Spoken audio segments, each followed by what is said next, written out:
อยแสงอาทิตย์กำลังขึ้นฟ้า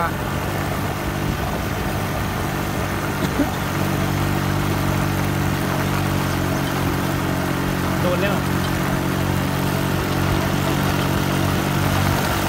แต่พวกนี้แบบบรรยากาศแบบนี้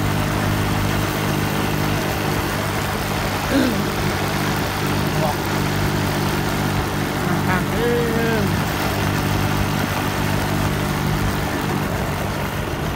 ด็กกับคอนแม่น้ำคอนบ้านเขา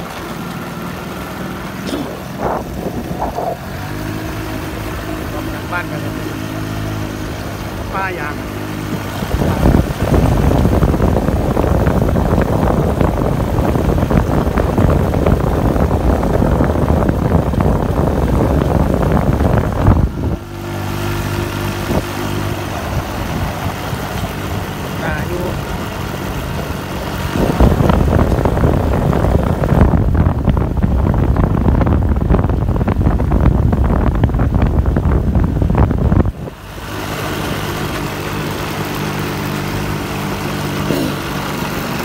ลงยาง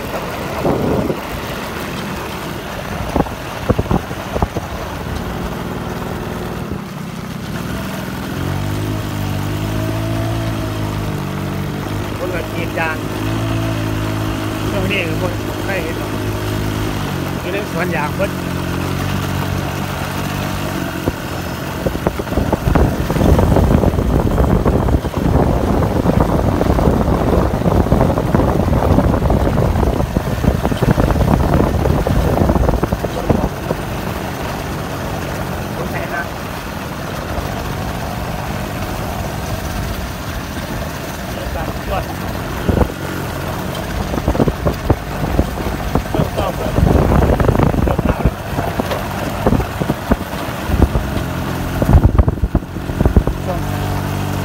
ทางเห็นกันเป็นหอดแดก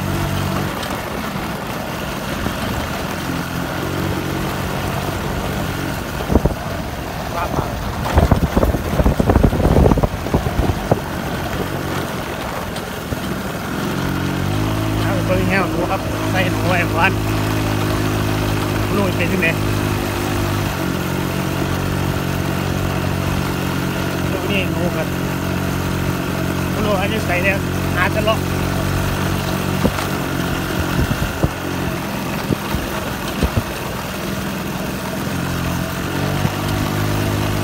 หาจะได้ลงมือเลาะครั้งแรกผ่านโอน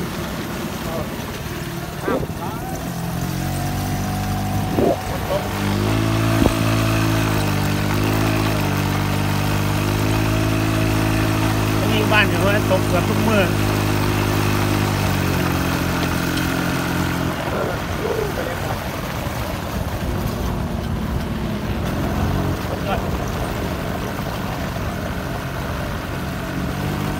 ลุ่มรอบด้วยป้ายยาง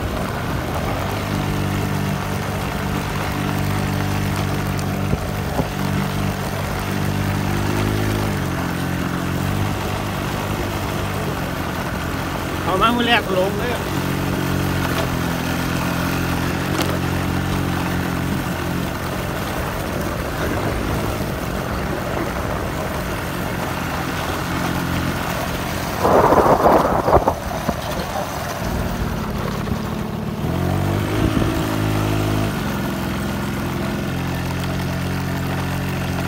ไปอยู่ทางกินทางแดน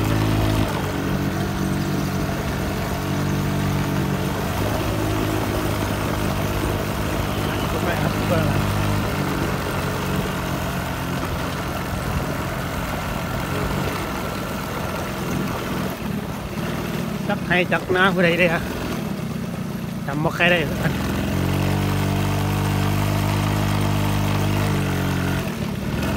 ใส่ว่าเดานกกดนกกด คนขี่กระตือ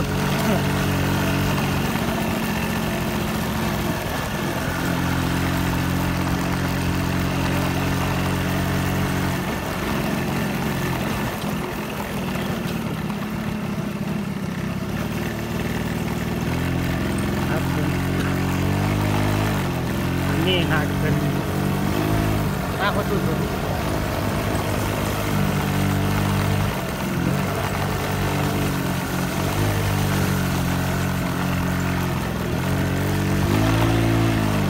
ถนนนี่ก็อาจจะควรเนี่ย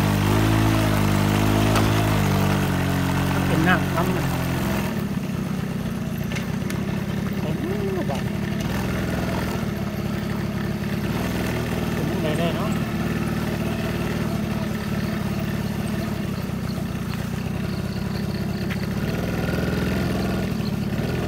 โอ้โห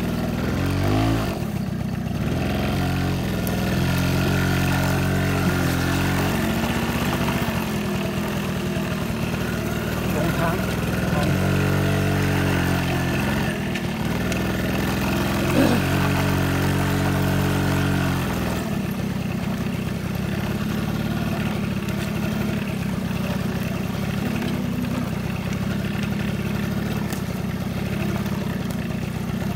อีกอย่างละเกิน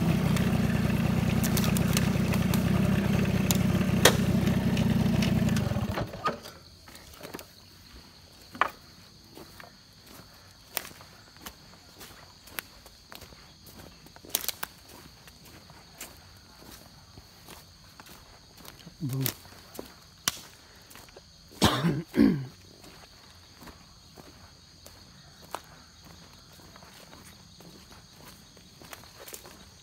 ชีวิตบ้านเขาก็มีสำนีแหละครับอดิเรกก็คือติดยางนี่บ่นี่นะครับหัวสับ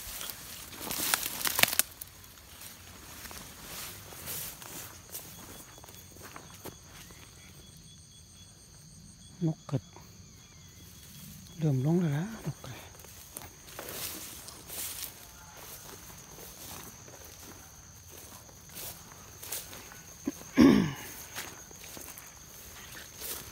มือหนาบ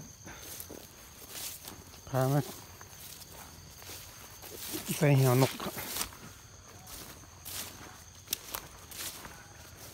นี่เริ่มต้นกันเริ่มต้นกับแนวนี้ใส่น้ำบาดนี้เนาะ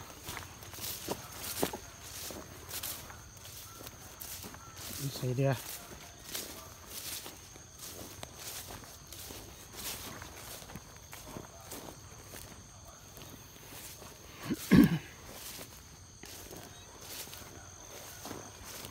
ฉันได้มีหมองที่ดีๆปะนะลืม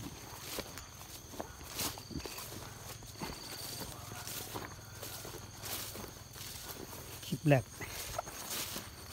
กลับมาบ้าน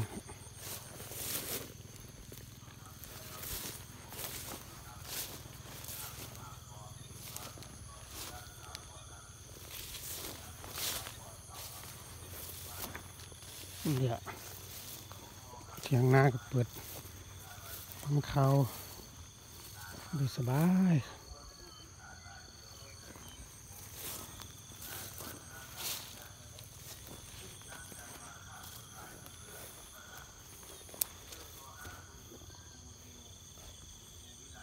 เสียเดียวเนาะ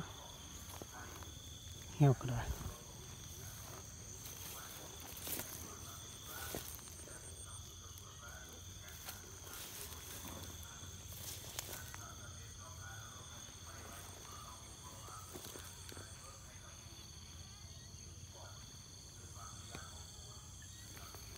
นี่ยังเกิดขึ้น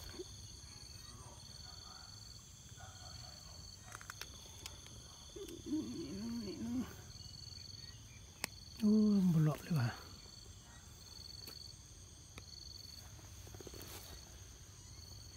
เที่ยวลิติ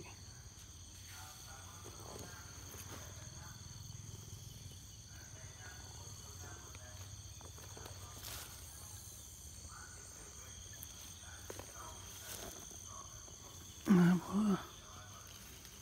บุลเรื่องคืนนี่ก็ได้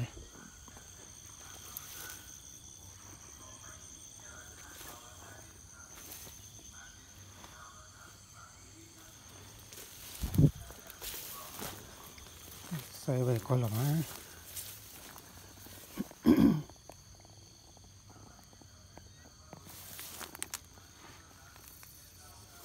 มีไว้ทุกหลังนี่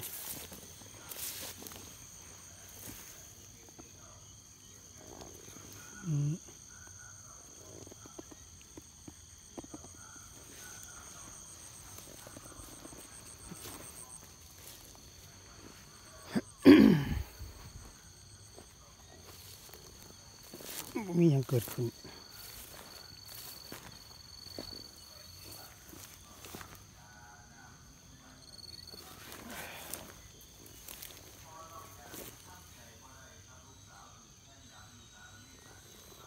ฝนก็ตกได้หรอเบื่อเกาะเบื่อเทียบโอ้ออกอยู่ได้แล้วเมื่อคืนนี่ก็ได้แก้สนามมาผม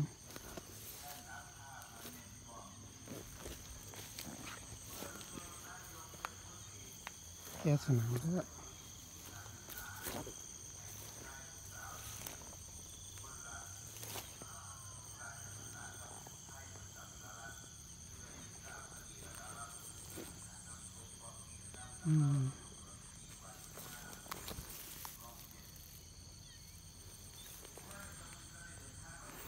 หยับจักหน่อย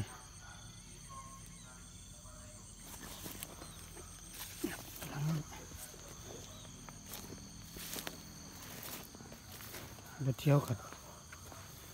ใส่ไปอีก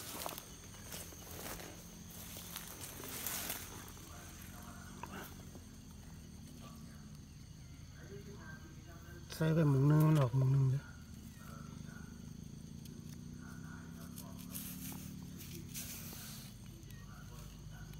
เป็นยังใส่ไปคือเก่า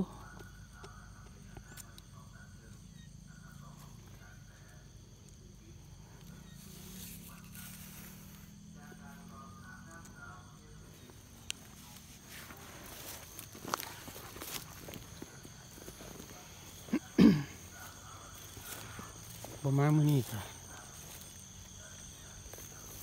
ถ้าเบิ่งมื้ออื่นแก้วันนี้ละตามจอดฟอนเบิ่งมื้อ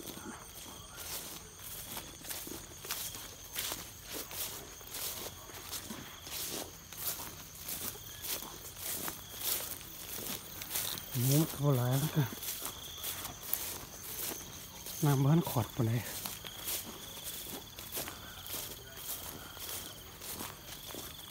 ประมาณ บดเดือนนี้น้ำขอดก็สิ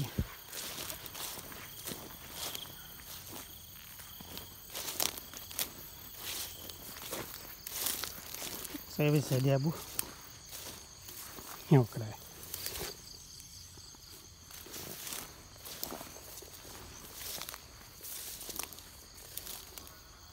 ป้อนกับบุเลาะบ่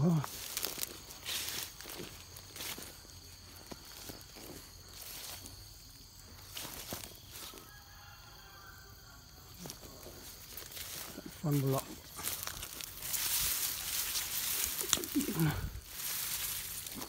ป้อนนี่ออกมาดี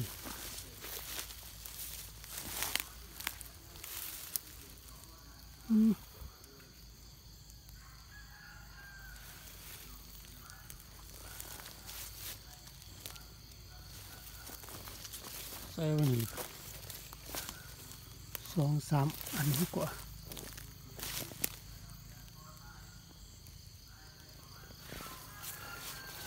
2 อัน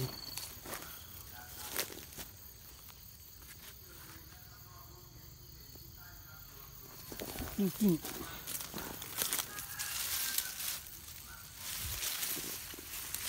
ใช่หนึ่งมาไป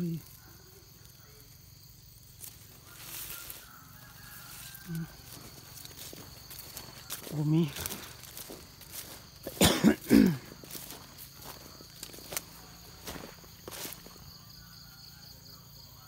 เพิ่นก็ลงมาอยู่นี่ไม่ต้องไม่รอหากินอยู่นี่ก็ได้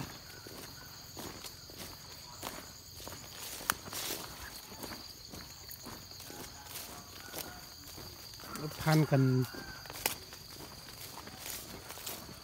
พันกินทหารมาแล้วบุ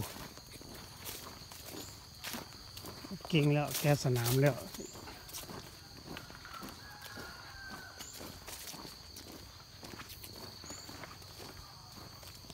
อีกดอนนึง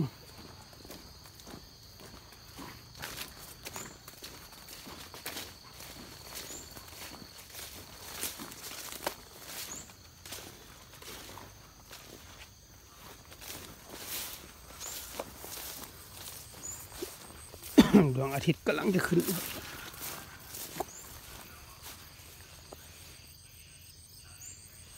เช้าหมอกกำลัง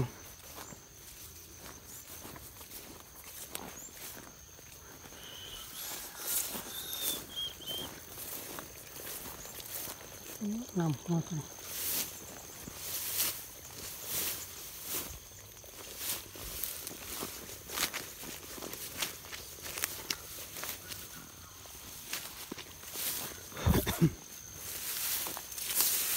ใส่น้ำนะครับ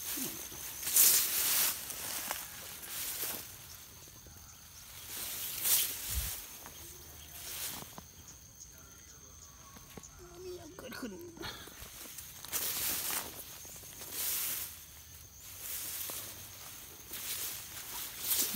เรียนอยู่นี่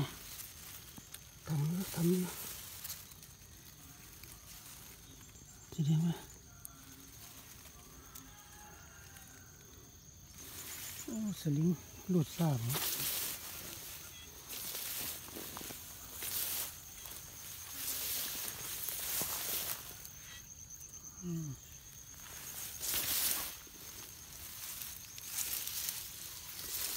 ลุดสาบ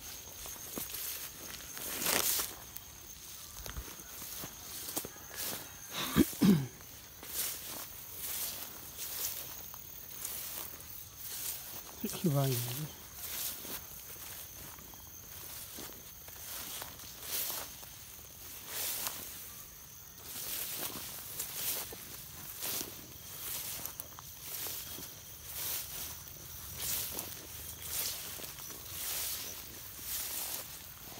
ดู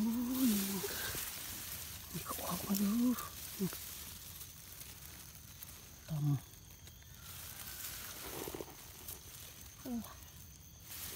อันนี้เลยใช่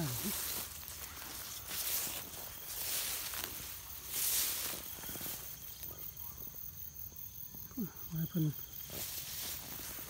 โอเคเป็นเขา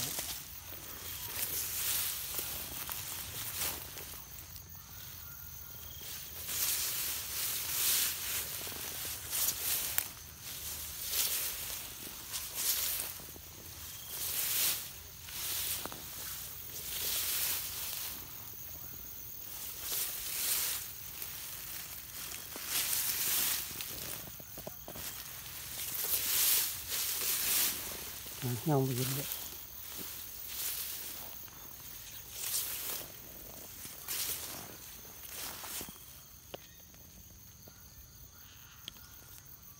ใส่บุ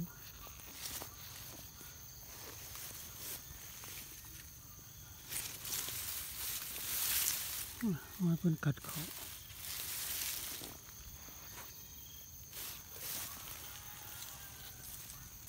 มาได้ยินก่อ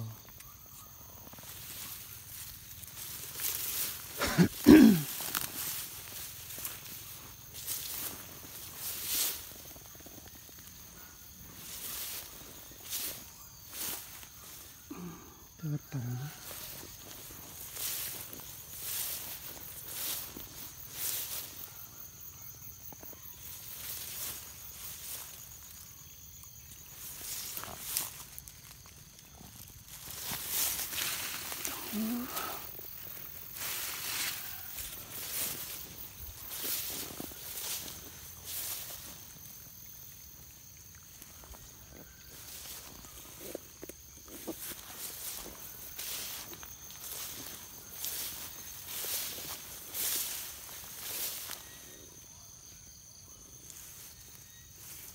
เจอวะ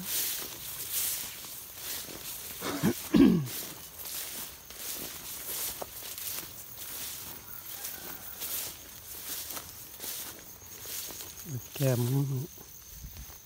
อื่น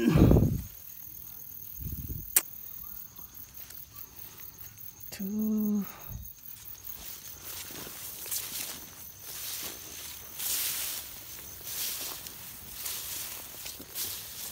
เห็นแล้วว่าไม่หนี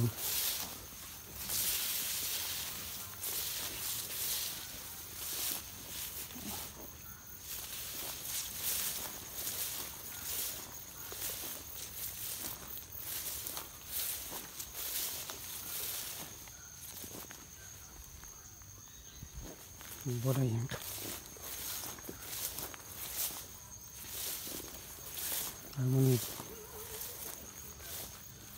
พามาเบิ่งบรรยากาศ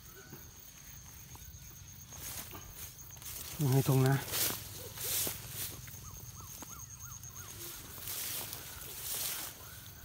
มาถือกระแสไว้เนี่ยครับนี่ก็มามือนี่กันลุ้นมันนะ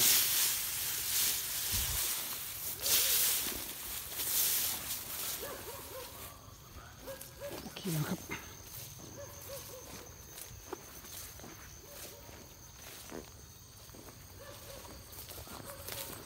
คลิปก่อนนะครับ